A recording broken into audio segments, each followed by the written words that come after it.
Throughout history, conflict has always been resolved with fire.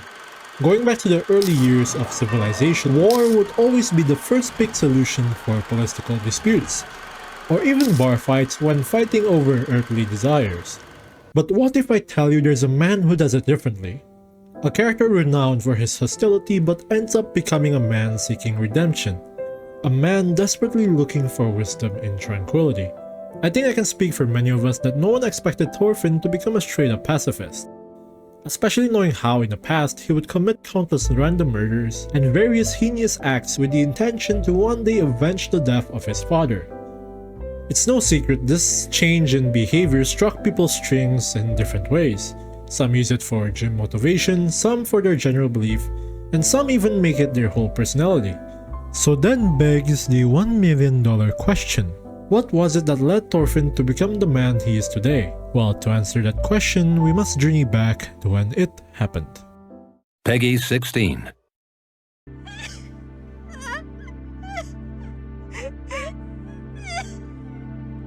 This is the day everything started to change. The kid we once knew is no longer.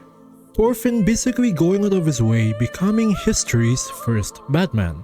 Or should I say, Scandinavian Batman. I was born on a double. At this point, Thorfinn has started walking on the path of vengeance, following the pirates, expecting to one day have the chance to kill his dad's murderer, Askeladd.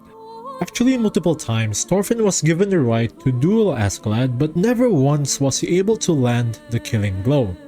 It happened again and again and again to the point where Thorfinn would fall into insanity, vigorously taking every chance he could to stick that metal up Askeladd's neck, living a life with the sole purpose to kill, only to end up witnessing that very same man to be killed by someone else in front of him. Upon watching the scene, he bursts towards Askeladd, begging him not to die, grabbing the soon-to-be deceased man by the throat, slowly witnessing his final moments. Askeladd, before his final breath, gave out a sentence that would haunt Thorfinn to this very day, saying in the future, after I die, how do you plan to live your life? Become a true warrior, Thorfinn, son of Thors. This has led Thorfinn down a paradox. Having lived his life lost in revenge, throwing away his loved ones and family, to only end up having nothing left to live for. After Askeladd's death, Thorfinn, with nothing left, drifts between lands, becoming a slave for his own sins. Now, before we continue, I just want to mention how Askeladd is, in my opinion, the best written antagonist I've ever watched in modern anime history. Portrayed as a selfish man murdering for money to a man willing to die for the safety of his homeland where his late mother was buried. His character is just so three-dimensional. Born as the son of a king's entertainment worker to end up being adopted by the very same king through Askeladd's fighting prowess. Growing up, manipulating the people around him, building the facade of a good adoptive son to then executing the murder of his own father. Nurturing an obsession and finding a king worthy of its title. This adds up a little context on why he chose to aid Canute, the young prince of England, in overtaking his father's throne. Also, if you guys remembered, Askeladd offered Thorfinn's father, to become his crew's leader. Do you want to become our leader, Thors? With this in mind, we know Askeladd never wanted to become king, nor does he seek power.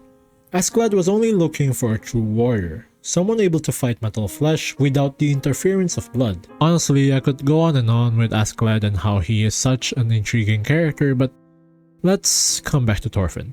After the whole ordeal, in the span of 2 years, we are met with Thorfinn being sold as a slave to a rich farmer, becoming a certified crop connoisseur. This farming arc is probably the best thing that could ever happen to Thorfinn, giving us viewers the chance to see Thorfinn's characterization through the people he meets during this epilogue. One such character, and arguably the most important, is Einar, the person who had a tragic past involving Vikings, enduring the loss of his loved ones and witnessing the destruction of what he considered to be home. These two characters create quite the interesting duo, seeing how Einar befriended Thorfinn despite of his origin. With the course of time, Einar starts to realize that Thorfinn isn't the barbarian, anger-filled man he presumably thought. In fact, a man seemingly desperate to escape from his past.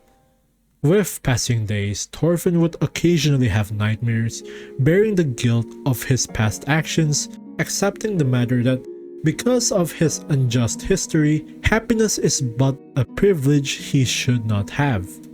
Living the life of a slave, thinking that this is him atoning for his sins. While sadly, this is very far from the truth, and it became more apparent when a certain someone paid him an unexpected visit. Here we learn a little bit more on Thorfinn's perspective towards himself, saying how he doesn't learn from his mistakes, always relying on violence, desperately wanting to make every nightmare and guilt to just stop. Askeladd, seeing him yapping here and there, told him to open his eyes, describing the mountain of deceased corpse as the man Thorfinn killed in the past, telling him if you want to change, then do not escape from your sins, but carry it. Do not justify it, but acknowledge it. This is where Thorfinn realized him living a life of a slave is nothing but an excuse to escape from his past, profusely justifying his sins by putting his body through rough, constant turmoil, attempting to forget the overbearing weight on his shoulders. This arc is placed to let us viewers see the consequences of Thorfinn's actions, showing that the choices he made are the reason for his inner demons. Why I really love this arc is that for once, an anime actually holds its main character accountable for their actions, leading to a more realistic and relatable narrative. Thorfinn understanding that facing your mistakes and having the courage to acknowledge it is the true meaning of strength, is the very definition of good character development. This is the reason why people put his characterization in such high regard, placing him close to the likes of Guts from Berserk and Musashi from Vagabond. Oh, also I'm sure people loved their banger of an opening, Paradox by Survive Said the Prophet. Sadly, I cannot really play it here since, copyright, but, I guess to show you guys I can sing some of the chorus, so here I go. I may be crazy enough to break myself inside my head, because lately I couldn't find these answers to live by instead. Some will call it giving up, I just call it getting lost and revenge. I'm sorry if I caused you guys permanent ear damage. What we can take from this anime is that becoming a stronger person doesn't mean you need bigger muscles or become a more violent person, but rather the ability to face the consequences of your actions. Become someone able to lower one's own ego, sympathize and empathize with unfamiliar faces, as mentioned by Thorfinn's father and carried by millions of people, is that you have no enemies. And only then, you will understand the true meaning in becoming a true warrior.